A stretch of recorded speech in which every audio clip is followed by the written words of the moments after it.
إذا الشمس كورت وإذا النجوم انكدرت وإذا الجبال سيرت وإذا العشار عطلت وإذا الوحوش حشرت وإذا البحار سجرت وإذا النفوس زوجت وإذا الموءودة سئلت بأي ذنب قتلت وإذا الصحف نشرت وإذا السماء كشطت وإذا الجحيم سعرت وإذا الجنة أزلفت علمت نفس ما أحضرت. السلام علیکم ورحمۃ اللہ وبرکاتہ. اعوذ باللہ من الشیطان الرجیم. بسم اللہ الرحمن الرحیم. اذا الشمس كورت وإذا النجوم انكدرت وإذا الجبال سيرت وإذا العشار عطلت وإذا الوحوش حشرت وإذا البحار سجرت وإذا النفوس زوجت وإذا الموءودة سئلت بأي ذنب قتلت وإذا الصحف نشرت وإذا السماء كشطت وإذا الجحيم سعرت وإذا الجنة أزلفت علمت نفس ما أحضرت. اذا جب شمسو سورج کورت لپیٹ لیا جائے گا، و اذا اور جب نجوم تارے انکدرت بے نور ہو جائیں گے، و اذا اور جب جبالو پہاڑ سیرت چلائے جائیں گے، و اذا اور جب اشارو 10 ماہ کی گابن اونٹنیاں عطلت بیکار چھوڑ دی جائیں گی، و اذا اور جب وحوشو وحشی جانور حشرت اکٹھے ہو جائیں گے، و اذا اور جب بحارو دریا یا سمندر سجرت آگ میں جھونکے جائیں گے، و اذا اور جب نفوسو روحیں زوجت ملا دی جائیں گی، و اذا اور جب موعودتو زندہ درگور لڑکی سے سئلت پوچھا جائے گا، بِأَيِّ کس ذنبن گناہ پر قتلت ماری گئی، و اذا اور جب صحف اعمال نامے نشرت کھولے جائیں گے، و اذا اور جب سماء آسمان کی کشطت کھال کھینچ لی جائے گی، و اذا اور جب الجحیم دوزخ سعیرت بھڑکائی جائے گی، و اذا اور جب جنت بہشت ازلفت قریب لائی جائے گی، علمت تب جان لے گا، نفس ہر شخص ماں کیا احضرت لے کر آیا ہے. نحمدہ ونصلی علی رسولہ الکریم. رب اشرح لی صدری ویسر لی امری واحلل عقدۃ من لسانی یفقہوا قولی. اللہم ارنا الحق حقا وارزقنا اتباعہ وارنا الباطل باطلا وارزقنا اجتنابہ. آمین یا رب العالمین. یہ صورت مکہ معظمہ کے ابتدائی دور کی نازل شدہ صورتوں میں سے ہے، اور اس صورت کے 2 موضوع ہیں، ایک آخرت اور دوسرا رسالت. پہلی اب یہاں جو ہم اس کو پڑھ رہے ہیں، تو جو یہاں ہمارا آج کا سبق جن آیتوں کے حوالے سے ہے، تو پہلی 6 آیتیں جو ہیں اس میں قیامت کے پہلے مرحلے کا ذکر کیا گیا ہے کہ جب سورج بے نور ہو جائے گا، تارے بکھر جائیں گے، پہاڑ زمین سے اکھاڑ کر اڑا دیے جائیں گے، لوگوں کو اپنی عزیز ترین چیزوں کا کوئی ہوش نہیں رہے گا، جنگل کے جانور بدحواس ہو کر اکٹھے ہو جائیں گے اور سمندر بھڑکا دیے جائیں گے. پھر آگے جو 7 آیتوں میں اللہ تعالیٰ نے بتایا کہ دوسرے مرحلے کا ذکر کیا، جب روحیں اثر نو جسم کے ساتھ جوڑ دی جائیں گی، نامہ اعمال کھولے جائیں گے، جرائم کی باز پرس ہوگی، آسمان کے سارے پردے ہٹا دیے جائیں گے، اور دوزخ اور جنت سب چیزیں جو ہیں وہ نگاہوں کے سامنے عیاں ہو جائیں گی. تو آخرت کا یہ سارا منظر کھینچنے کے بعد یہ کہہ کر انسان کو سوچنے کے لیے مجبور کیا گیا ہے کہ اس وقت ہر شخص کو خود ہی معلوم ہو جائے گا کہ وہ کیا لے کر آیا ہے. اس کے بارے میں مسند احمد کی ایک روایت ملتی ہے. اس صورت میں آپ صلی اللہ علیہ وسلم نے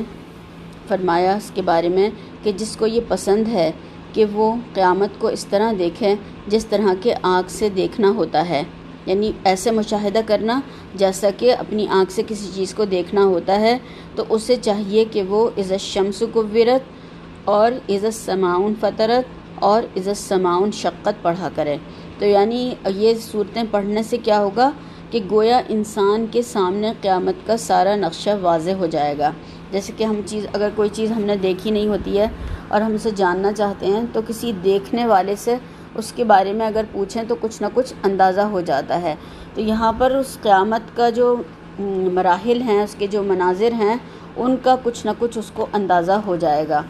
تو اس میں جو اللہ تعالیٰ نے سب سے پہلی بات جو ہمیں بتائی ہے وہ کیا ہے کہ اذا الشمس کورت، کہ جب سورج جو ہے لپیٹ دیا جائے گا۔ اب یہاں پر دیکھیں کہ یہ بھی بڑی زبردست صورت ہے، اور اس کو اگر دیکھیں اور غور کریں گے کہ اذا یہاں پر دیکھیں، آپ سب خود بھی گنیں کہ کتنی دفعہ آیا ہے، اور اللہ تعالیٰ نے اس میں یعنی اذا کے معنی کیا ہوتے ہیں کہ جب، مگر یہ جو یہاں پر اللہ تعالیٰ نے ہمیں بتایا کہ گویا کہ وہ واقعہ ہو چکا، اس طریقے سے ہمیں دکھایا جا رہا ہے حقیقی، یعنی بات، پکی بات، سامنے کی بات، بالکل ہونے والی بات، ایسی بات ہمیں بتائی گئی ہے، اور یہ سب اذا کہہ کر یہاں پر تمام آیتیں شروع ہوئی ہیں۔ تو یہاں پر اللہ تعالیٰ نے جو فرمایا کہ جب سورج لپیٹ دیا جائے گا، سورج جو ہے اس کی شعاعیں کتنی ہر طرف جب نکلتا ہے تو ہر طرف پھیل جاتی ہیں، سب طرف روشنی ہو جاتی ہے جب سورج نکلتا ہے، اور اس سے سورج سے کیا ہوتا ہے، نہ صرف روشنی بلکہ حرارت اور گرمی بھی ملتی ہے، انرجی بھی ہمیں ایک طریقے سے اس سے ملتی ہے۔ تو اس سب کو سمیٹ کر گویا کہ اس طریقے سے لپیٹ دیا جائے گا جیسے کہ کسی چیز کو، یعنی جو سر پہ جیسے امامہ یا پگڑی باندھی جاتی ہے، لپیٹا جاتا ہے، تو اس طریقے سے اس کو سورج کو لپیٹ دیا جائے گا، تو اس کی روشنی، حرارت، گرمی سب کچھ ختم ہو جائے گا۔ اور جب ان سب چیزوں کو لپیٹ دیا جائے گا تو سورج ایک بے نور چیز ہو جائے گا۔ بعض روایات میں آتا ہے کہ سورج اور چاند کو لپیٹ کر جہنم میں پھینک دیا جائے گا، دونوں کو، تاکہ مشرکین مزید ذلیل و خوار ہوں، کیونکہ دنیا میں وہ ان کو پوجا کرتے تھے، تو اللہ تعالیٰ ان کو لپیٹ کر پھینک دیں گے۔ قرآن میں آتا ہے کہ تم اور تمہارے معبود جہنم کا ایندھن ہیں، اس لیے ان کو سب کو اس میں جو پوجا کیا گیا ان سب کو ڈال دیا جائے گا۔ اور جب یہ سب چیزیں پانی کے اندر ڈالی جائیں گی تو پھر اس میں پانی کا کیا حرارت اور گرمی اور کیا درجہ حرارت ہوگا، اور کس طریقے سے پانی میں آگ لگ جائے گی۔ تو یہاں پر آگے والی آیتوں میں انشاءاللہ اس کا دیکھیں گے۔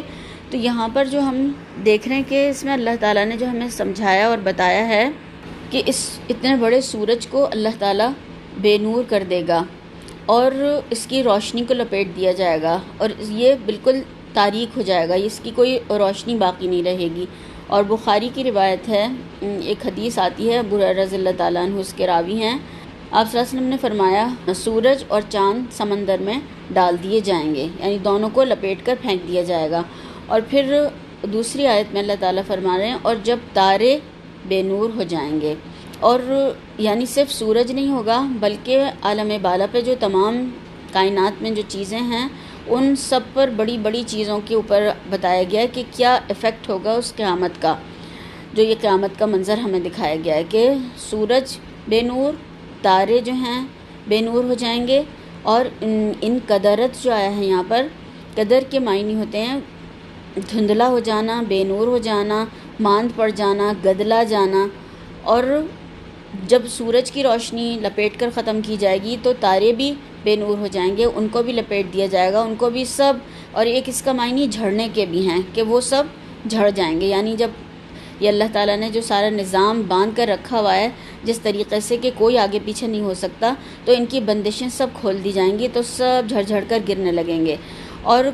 اسی سے کدورت بھی آتا ہے، جیسے کہ جس کو کہتے ہیں کدورت ہے دل میں فلاں کے، تو کیا دل میلا ہے، یعنی جو ہے دل میں وہ چیز نہیں ہے، وہ بات نہیں ہے، صاف جیسے ہوتے ہیں، تو اس میں ماند پڑنے کے لیے بھی ہے، دھندلانے کے لیے بھی ہے، میلا ہونے کے لیے بھی ہے، اور گدلا ہو جانے کے بھی ہے۔ اور یہ اللہ تعالیٰ اس میں ہمیں یہ بھی اس میں پتہ چلتا ہے کہ وہ اس کو لپیٹ کر پھینک دے گا۔ ابن ابی حاتم کی روایت کے مطابق ابی بن کعب کی ایک روایت ملتی ہے، کہتے ہیں کہ قیامت سے پہلے 6 نشانیاں ظاہر ہوں گی۔ لوگ کاروبار میں ہوں گے کہ اچانک سورج کی روشنی جاتی رہے گی، پھر یکبارگی تارے ٹوٹنے لگیں گے، پھر یکایک پہاڑ زمین پر گر پڑیں گے، پھر زبردست بھونچال آ جائیں گے، پھر انسان اور جن اور پالتو اور جنگلی جانور گڈمٹ ہو جائیں گے، پھر لوگ ایسے بدحواس ہو جائیں گے کہ اپنے قیمتی مال سے بھی بے خبر ہو جائیں گے۔ آخر جن اس حادثے کی تحقیق کے لیے پھیل جائیں گے، دیکھیں گے کہ سمندر میں آگ لگ رہی ہے شعلے آسمان تک جا رہے ہیں۔ لوگ اسی حال میں ہوں گے کہ ایک دم زمین پھٹنے لگے گی اور آسمان ٹوٹ ٹوٹ کر گرنے لگیں گے۔ ساتوں زمین اور آسمان کا یہی حشر ہوگا۔ پھر تیز اور تند ہوا سے سب جاندار مر جائیں گے۔ یعنی کس قدر زبردست یہاں پر اللہ تعالیٰ نے ہمارے سامنے یہ قیامت کا منظر پیش کیا ہے کہ کتنا یہ سب جو ہم ابھی دیکھتے ہیں سارا نظام بنا ہوا اور بندھا ہوا، اور اللہ تعالیٰ نے جو اس کو سب رکایا ہوا ہے، آسمان کے اوپر جو تمام چیزیں ہیں جو اللہ تعالیٰ نے لگائی ہیں وہ سب اپنی جگہ کام کر رہی ہیں، مگر جب اللہ کا حکم ہوگا تو یہ سب ٹوٹ ٹوٹ کر گرنے لگیں گی۔ اور پھر اوپر بھی خالی سب گر رہا ہوگا اور نیچے بھی خالی۔ نیچے بھی کیا ہوگا؟ نیچے بھی پورا سب ٹوٹ پھوٹ اور زلزلوں کا شکار ہوگا اور آگ لگی ہوئی ہوگی۔ پھر اللہ تعالیٰ نے جو اس میں بتایا، اور جب پہاڑ چلائے جائیں گے، ریت بن کر اڑا دیے جائیں گے اور زمین کو صاف میدان کر دیا جائے گا، یعنی نشان تک ختم ہو جائے گا، چٹیل میدان بالکل ہو جائے گا، جو ہم اس سے پہلے بھی پڑھ چکے ہیں، ہموار کر دیا جائے گا تاکہ سارے لوگ اس پر پھر کھڑے ہوں گے۔ تو بالکل پہاڑ توڑ کر چلائے جائیں گے، ختم کر دیے جائیں گے، دھول بنا کے اڑا دیے جائیں گے، ان کا نام و نشان تک ختم ہو جائے گا۔ آج کوئی پہاڑوں کو دیکھ کر سوچ بھی سکتا ہے کہ یہ اس طریقے سے اللہ تعالیٰ ان کو ختم کر دے گا۔ اور پھر اللہ تعالیٰ نے فرمایا کہ اور جب جو اونٹنیاں ہیں، حاملہ اونٹنیاں بیکار چھوڑ دی جائیں گی، اس وقت یہ احساس دلایا گیا ہے، چونکہ سب سے پہلے مخاطب اس کے عرب تھے، اس وقت کی سختی کا ایک تصور دلایا گیا ہے کہ جو بہترین چیز یعنی قیمتی متاع، جو کہ ان کی سب سے زیادہ قیمتی متاع ایک اونٹنی جو کہ حاملہ ہو وہ ہوتی تھی، تو وہ اس سے بے خبر ہو جائیں گے اور اس کے حال پر اسے چھوڑ دیا جائے گا۔ یعنی حفاظت اور جتنی وہ ٹیک کیئر کرتے تھے، اس کی دیکھ بھال کرتے تھے کہ وہ کھو نہ جائے، کوئی چرا نہ لے، ضائع نہ ہو جائے، تو وہ اس سے غافل ہو جائیں گے لوگ۔ اس طریقے کا وقت ہوگا، اتنی سخت افتاد لوگوں کے اوپر پڑی ہوئی ہوگی کہ اپنی عزیز ترین متاع بھی بھول جائیں گے۔ پھر فرمایا کہ جب وحشی جانور اکٹھے ہو جائیں گے، کوئی بھی اتنی دہشت ہوگی کہ چیخ اتنی زبردست ہوگی کہ سب وحشی جانور بھی بدحواس ہو کر ایک جگہ جمع ہو جائیں گے اور اپنی فطرت کے خلاف یعنی چیخ پھاڑ بھی بھول جائیں گے، اور درندے جو ہیں وہ بھی سارے ایک جگہ سب سمٹ آئیں گے، ہر طرح کے جانور سب ایک جگہ جمع ہو جائیں گے، کیونکہ مصیبت ایسی ہوگی کہ سب اکٹھے ہو جائیں گے ایک جگہ۔ اور پھر اللہ تعالیٰ فرما رہے ہیں اور جب دریا آگ ہو جائیں گے، وَإِذَا الْبِحَارُ سُجِّرَتْ، کہ جب دریا جو ہیں، سمندر جو ہیں آگ ہو جائیں گے، تو یعنی کہ دیکھیں جب جو ہم نے ابھی اس سے پہلے والا پڑھا کہ جب سورج جو ہے، جو جتنا زیادہ اس کی گرمی اور حرارت ہے، جب وہ اس کے اندر ڈال دیا جائے گا تو وہ اس کا سمندر کا کیا حال ہوگا، اس کا درجہ حرارت اور اس کا جو پانی ہوگا اس میں آگ لگ جائے گی اور وہ ابلنے لگے گا۔ اور سجر کے معنی میں آتا ہے کہ آگ کو بھڑکانا یا تندور کا گرم کرنا، تو جب وہ ڈلیں گے اس میں ایسی گرم چیزیں تو پھر پانی کا کیا حال ہوگا، آگ لگ جائے گی، اور اللہ تعالیٰ ہی اس کی حقیقت بہتر جانتے ہیں کہ کیا ہوگا۔ اور یہ بھی دیکھیں کہ یہ ایک معجزاتی طور پہ اللہ تعالیٰ کا ایک معجزہ ہی ہے کہ آکسیجن اور ہائیڈروجن دو ایسی گیسوں کو اللہ تعالیٰ نے گیسز کو ملایا ہوا ہے جس سے کہ آگ، ایک تو آگ بھڑکانے والی ہے اور دوسری بھڑک اٹھنے والی ہے، تو ان دونوں کی ترکیب سے پانی جیسا اللہ تعالیٰ نے مادہ بنایا ہے،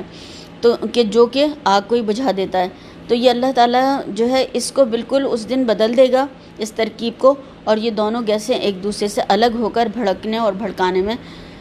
کا کام کریں گی، اور اس طرح سے یعنی ان کی جو اصل خاصیت ہے، بنیادی خاصیت، اس کو بدل دے گا اللہ تعالیٰ۔ تو یہ کیا ہوگا، کس طریقے سے ہوگا، یہ اللہ تعالیٰ ہی بہتر جانتے ہیں۔ تو یہاں تک ایک مرحلے کا ذکر ہے جو کہ قیامت کا منظر بتایا اللہ تعالیٰ نے۔ اب یہاں پر آگے یہاں سے آیت نمبر 7 سے دوسرے مرحلے کا ذکر کر رہے ہیں اللہ تعالیٰ اس میں۔ جب روحیں بدنوں سے ملا دی جائیں گی، یعنی اور زوجت جو ہے ملا دی جائیں گی، یعنی جسم میں دوبارہ ڈالی جائیں گی، اس کے بھی کئی مفہوم جو ہیں وہ بتائے گئے ہیں کہ جسم اور جان جو الگ الگ ہو جاتے ہیں جو مرنے کے بعد میں، تو ان کو اثر نو ان کی روح ڈال کر دوبارہ سے ان کو اسی طرح سے زندہ کیا جائے گا جس طرح سے وہ دنیا میں زندہ تھے، اور وہ دوبارہ ایک دوسرے میں یعنی جوڑ دیا جائے گا ان کو جو الگ الگ ہو گئے تھے۔ اور دوسرا ایک اور یہ مفہوم بتایا گیا ہے کہ ایک دوسرے سے لوگ ملائے جائیں گے جو جس طرح سے جس سے محبت کرتا ہوگا، یعنی جیسی جیسی اس کے عمل ہوں گے، جیسے جیسے اس کے دنیا میں کام تھے، اسی کی طرح کے لوگوں کے ساتھ میں اس کو ملا دیا جائے گا وہاں پر۔ ایک دفعہ حضرت عمر فاروق رضی اللہ تعالیٰ عنہ نے اس آیت کی تفسیر صحابہ سے پوچھی تو صحابہ کرام خاموش رہے۔ فرمایا انسان کا جوڑا جنت اور جہنم میں اسی جیسا ہوگا، یعنی انسان یہ خود سوچ لے کہ وہ جیسا ہے ویسا ہی وہاں پر اس کا جو جوڑا ہے اللہ تعالیٰ ویسا ہی اس کو دیں گے۔ اب اگر اچھا ہے تو اچھا جوڑا ملے گا، اور برا ہے تو پھر وہ خود سوچ لے کہ اس کو کیسا وہاں پر جوڑا ملے گا۔ اور پھر یہ بھی اس میں ہے کہ نیک لوگوں کے ساتھ میں ان کے الگ الگ گروہ ہوں گے، اور جو بد ہوں گے، برے ہوں گے، تو وہ ان کے ساتھ ہوں گے۔ اور جیسی کمپنی دنیا میں انسان نے اختیار کی، جیسے لوگوں کے ساتھ رہا، جیسے کام کرتا رہا، جیسے عمل تھے، تو پھر وہ انہی لوگوں کے ساتھ، جیسے بے نمازی جو ہیں وہ اس کے قارون، فرعون، شداد اور ان لوگوں کے ساتھ جمع کر دیے جائیں گے۔ چور، ڈاکو، یہ سب جو ہیں اپنی اپنی کمپنی کے ساتھ، سب جو ہیں وہ اپنی اپنی کمپنی والوں کے ساتھ ہی ہوں گے۔ جیسے وہ دنیا میں رہے، جیسے کہ بہت سارے جو لوگ ہیں مل کر جو کام کرتے ہیں غلط، تو وہ ان کا ایک جیسے گینگ بن جاتا ہے، یا پھر جیسے لوگ ہوتے ہیں ان کے بڑے بڑے گروہ بن جاتے ہیں، تو ہر ایک اپنے گروہ کے ساتھ ہوگا۔ جیسی دلچسپیاں ہوں گی، جیسے کام ہوں گے، پھر انجام بھی اس کا اسی طرح سے ہوگا۔ پھر اللہ تعالیٰ فرما رہے ہیں کہ اور جب اس لڑکی سے جو زندہ دفنا دی گئی پوچھا جائے گا کہ تو کس جرم میں ماری گئی، تو یہ جو ہے اس میں اللہ تعالیٰ نے بیٹی کو زندہ گاڑنے والے ماں باپ اللہ تعالیٰ کی نگاہ میں اتنے قابل نفرت ہوں گے کہ اللہ تعالیٰ ان کو مخاطب بھی نہیں کرے گا، ان سے بات ہی نہیں کرے گا، ان سے پوچھے گا ہی نہیں کہ تم نے اس معصوم بچی کو کیوں قتل کر دیا، کیوں اسے دفن کر دیا، اور بلکہ معصوم بچی سے سوال کیا جائے گا کہ تمہیں کس جرم میں مارا گیا، اور وہ پھر اپنی داستان جو ہے ظلم کی سنائے گی کہ میرے ساتھ کیا کیا گیا اور کس طریقے سے مجھے زندہ دفن کیا گیا۔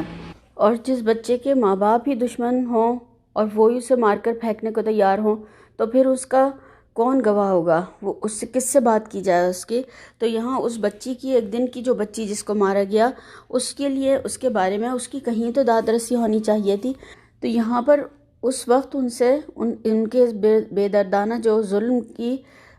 بارے میں اللہ تعالیٰ وہاں پر ان سے جو بات کرے گا، بات بھی نہیں کرنا چاہے گا، بلکہ وہ اس لڑکی سے پوچھا جائے گا۔ تو دنیا میں تو اس کی فریاد سنی ہی نہیں گئی، آخرت میں اللہ تعالیٰ اس کی فریاد وہاں پر سنیں گے۔ اور یہ عرب معاشرے میں جو یہ بچیوں کو بے رحمانہ طریقے سے جو زندہ درگور کر دیتے تھے، تو ان کے پاس ان کے 3 جواز تھے۔ وہ کہتے تھے کہ معاشی جو تھی خستہ حالی تھی، اور کھانے والے پھر زیادہ ہو جائیں گے اور پالنا مشکل ہوگا، تو اس لیے بیٹوں کو تو زندہ رہنے دیتے تھے تاکہ وہ جو ہے معیشت میں یا ہاتھ بٹائیں ان کے کام وغیرہ میں، اور پھر جو جنگیں وغیرہ ہوتی تھیں اس میں بھی وہ ان کے ساتھ ہوں گے۔ اور بیٹیوں کے لیے تو وہ چاہتے تھے کہ ان کو ختم کر دیا جائے تاکہ کھانے والے کم سے کم ہوں، اور پھر انہیں پالنا پڑے گا، اور ایک مدت تک پھر ان کو جو ہے ان کی شادیاں وغیرہ بیاہ کرنا ہوگا، تو ایک مشکل یہ پریشانی ہوگی۔ اور دوسری چیز یہ تھی کہ بدامنی کی جو ایک عام حالت تھی وہاں پر، کہ وہ ان کو عورتوں کی یا بچیوں کی خود ان کو حفاظت کرنی پڑتی تھی لڑائیوں میں، تو اس لیے وہ یہ چاہتے تھے کہ ہمارے ساتھ ہوں ہی نہ تاکہ پھر ان کی حفاظت ہی نہ کرنی پڑے۔ تیسرے یہ تھا کہ تیسری وجہ ان کے پاس یہ بھی تھی کہ جب دشمن قبیلے ایک دوسرے پر آپس میں چھاپے مارتے تھے، حملے کرتے تھے، تو جو لڑکیاں بھی ان کے ہاتھ لگتی تھیں انہیں جا کر وہ لونڈیاں بنا لیتے تھے، اور یا پھر انہیں کہیں بیچ ڈالتے تھے۔ تو اس طریقے سے وہ پھر ان لڑکیوں سے چاہتے تھے کہ ہم ان کو پالیں ہی نہ، اور وہ جب بچے کے آنے سے پہلے ہی گھڑا کھود کے تیار کر کے رکھتے تھے کہ جیسے ہی اگر پتہ چلے کہ بچی ہے تو اس میں فوراً اس کو ڈال دیا جائے، دفن کر دیا جائے۔ اور اس میں بھی یہ ہوتا تھا کہ اگر ماں راضی نہیں ہوتی تھی یا خاندان والے لڑکی کے راضی نہیں ہوتے تھے اور وہ بہت زیادہ اصرار کرتے تھے، تو پھر وہ تھوڑے دن کے لیے اس بچی کو رہنے دیا جاتا تھا، اور پھر کبھی جا کے وہ پھر صحرا میں دفن کر آتے تھے۔ تو اتنا زیادہ یہ شقی القلبی کی حالت تھی کہ اپنے بچے کو اپنے ہاتھوں سے اس طریقے سے دفن کر دیتے تھے۔ اور یہ بھی لڑکیوں کا تھا، لڑکوں کو بھی وہ اپنے دیوی دیوتاؤں پر چڑھاتے تھے۔ تو یہاں پر بے گناہ بے قصور مارے جانے والے بچے، اور خاص طور سے ایک لڑکی کے بارے میں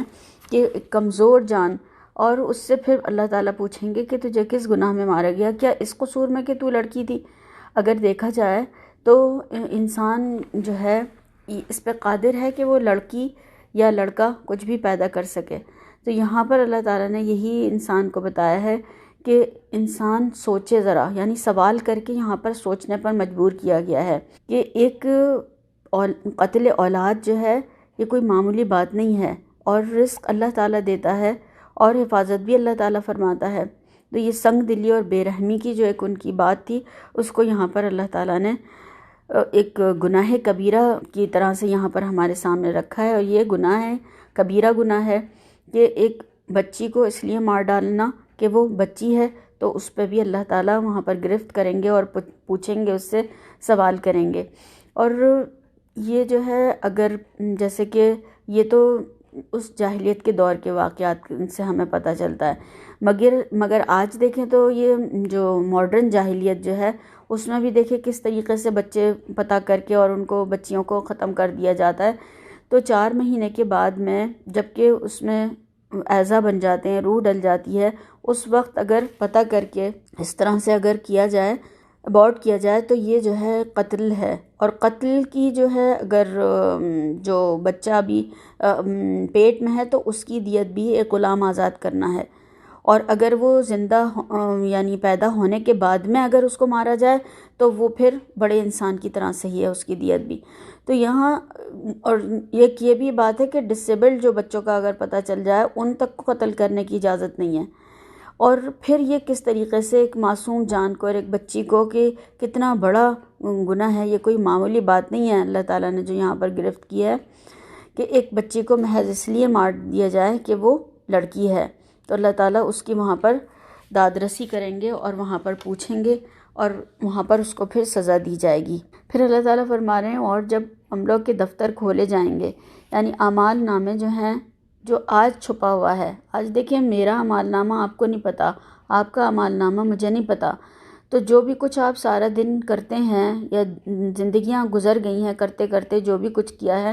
وہ کسی دوسرے کو نہیں معلوم ہے۔ تو جب وہ وہاں پر سارا کھولا جائے گا، سامنے لایا جائے گا اور لوگوں کے ہاتھوں تک پہنچا دیے جائیں گے، یہ ہے نشرت، کھول کر نشر کر دیے جائیں گے، پھیلا دیے جائیں گے، سب کے سامنے سنائے جائیں گے، لوگوں کے ہاتھوں میں پہنچا دیے جائیں گے۔ تو یہ اللہ تعالیٰ اس دن کریں گے، قیامت کے دن، کہ جب وہ سارے دفتر کھولے جائیں گے جو دنیا میں تم یہ کر کے لائے ہو، یہ کمائی ہے تمہاری جو تم نے دنیا میں کی تھی۔ پھر فرمایا، اور جب آسمان کی کھال کھینچ لی جائے گی۔ کشیتت جو ہے، اس کے معنی ہے کھال اتار کر گوشت کو کھول دینا، یعنی جب بکرے کی یا دیکھتے ہیں آپ جو بڑے جانور ہیں، گائے بھینس وغیرہ، ان کو جب کاٹ کے ان کی کھال اتار دی جاتی ہے، یا پھر مرغی کو دیکھتے ہیں اس کی کھال اتار دی جاتی ہے، تو اندر سے کیسا، اوپر سے تو پر لگے ہوئے اور سب کھال سے بڑا لگتا ہے جانور، جب پھر اندر سے کھولا جاتا ہے تو وہ پھر اس کی اصلیت نظر آتی ہے۔ تو یہاں پر اللہ تعالیٰ فرما رہے ہیں کہ جب آسمان کی کھال کھینچ لی جائے گی، یعنی جو بندشیں ہیں تمام چیزیں ہٹا دی جائیں گی، سورج اور چاند ستارے سب لپیٹ دیے جائیں گے، پردہ ہٹا دیا جائے گا، سب کھول دی جائے گا، یعنی عالم بالا جو ہم نے سورہ نبا میں بھی پڑھا تھا کہ دروازے دروازے ہو جائے گا آسمان، تو سارا عالم بالا کھل کے سامنے آ جائے گا۔ اور پھر اللہ تعالیٰ فرما رہے ہیں، اور جب دوزخ کی آگ بھڑکائی جائے گی اور جب بہشت قریب لائی جائے گی، یعنی جب اللہ تعالیٰ نے، اور یہ اللہ تعالیٰ بار بار جہاں بھی قرآن میں جہنم کا ذکر آتا ہے فوراً جنت کا، جنت کا آتا ہے تو جہنم کا بھی، کہ انسان جو ہے بے خوف بھی نہ ہو جائے اور اتنا مطمئن بھی نہ ہو جائے کہ وہ نیک عمل چھوڑ دے، اور اتنا دنیا میں غلط کام کرنے لگے کہ اللہ کا اسے کوئی ڈر خوف ہی نہ ہو۔ تو دونوں چیزیں ساتھ ساتھ، دونوں کا تذکرہ اللہ تعالیٰ فرماتے ہیں۔ یعنی جب میدان حشر میں لوگوں کے مقدمات کی سماعت ہو رہی ہوگی، اس وقت جہنم کی دہکتی ہوئی آگ بھی ان کو سامنے نظر آ رہی ہوگی، جہنم سامنے ہی ہوگی، اور جنت بھی اپنی ساری نعمتوں کے ساتھ سب کے سامنے موجود ہوگی، تاکہ بد بھی جان لیں کہ وہ کس چیز سے محروم ہو کر کہاں جانے والے ہیں، اور نیک بھی جان لیں کہ وہ جس چیز سے بچ کر کن نعمتوں سے سرفراز ہونے والے ہیں، یعنی کس آگ سے بچ کر وہ کن نعمتوں میں جنت میں جانے والے ہیں، تو وہ سب سامنے دیکھ رہے ہوں گے۔ اور سورہ قاف میں بھی ہم پڑھیں گے، ادھر جو پڑھا تھا ہم نے کہ جنت کی جو ہے وہ ان کے سامنے لائی جائے گی، ان کو جنت میں چل کر جانے کی ضرورت نہیں پڑے گی، بلکہ جنت خود بخود ان کے سامنے لے آئی جائے گی، تاکہ وہ سامنے اس میں داخل ہو سکیں اور سامنے اسے دیکھیں اپنے۔ پھر اللہ تعالیٰ فرما رہے ہیں، اور تب ہر شخص معلوم کر لے گا کہ وہ کیا لے کر آیا ہے، یعنی سب انسان کا کیا دھرا اس کے سامنے آ جائے گا، جو بھی اس نے کیا تھا، اور سب کچھ اس کے سامنے ہوگا، پیش کر دیا جائے گا، کھول دیا جائے گا کہ وہ کیا ساتھ لایا ہے۔ اعمال نامے کھلے ہوئے ہوں گے اور سب کو پتہ چل جائے گا کہ کس کے ساتھ کیا ہے اور کون کہاں جانے والا ہے۔ تو اس میں بہت ہی زیادہ یعنی سوچنے کے لیے جو ایک اس میں آخری آیت ہے، یہ انسان کو سوچنے پہ مجبور کرتی ہے کہ کل اس کو پتہ چلے گا کہ وہ کیا لے کر آیا ہے۔ دنیا میں جو ہے انسان جو کمائی کر رہا ہے وہ کل کے لیے جمع کر رہا ہے اور آگے بھیج رہا ہے۔ جب اگر اس نے کچھ بھیجا ہی نہیں ہوگا وہاں پر، تو وہ وہاں پر کیا ملے گا اس کو؟ علمت نفس ما احضرت۔ ہر انسان، ہر شخص یہ معلوم کر لے گا کہ وہ آج کیا لے کر آیا ہے، وہاں پر اس نے کیا دنیا میں تیاری کی تھی۔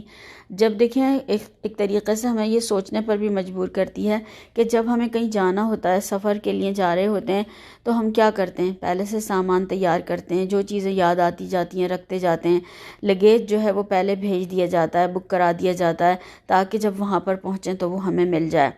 یا پھر ایک اور تصور دیکھیں کہ ہم کتنا سب لوگ الحمدللہ کہیں نہ کہیں تو جاتے رہتے ہیں، سفر کرتے رہتے ہیں۔ تو آپ دیکھیں سوٹ کیسز جو ہیں وہ جو تیار کیے جاتے ہیں اس میں کیا رکھتے ہیں؟ کوئی کاٹ کباڑ تو بھر کے لے کر نہیں جاتا، وہ جو ضرورت کی چیزیں ہوتی ہیں۔ تو وہ جو سارا آپ نے سوٹ کیس دنیا میں تیار کیا ہے، جو اپنا بیگ بنایا ہے، وہ کل سارا کھول کر سب کے سامنے آپ کو دیا جائے گا کہ یہ ہے جو آپ لے کر آئے ہیں دنیا سے، آپ کی کمائی۔ تو اس میں اللہ تعالیٰ نے ہمیں یہی بتایا ہے، اللہ تعالیٰ ہمیں یہ سمجھ کی توفیق عطا فرمائے، عمل کرنے والا بنائے۔ اور یہ بہت ہی زیادہ انسان کو سوچنے پر مجبور کرنے والی صورت ہے، اور جیسا کہ اللہ کے نبی صلی اللہ علیہ وسلم نے فرمایا حدیث کے ذریعے، جو پہلے میں نے آپ کے سامنے رکھی تھی، کہ اگر کوئی بھی قیامت کے مناظر دیکھنا چاہے تو وہ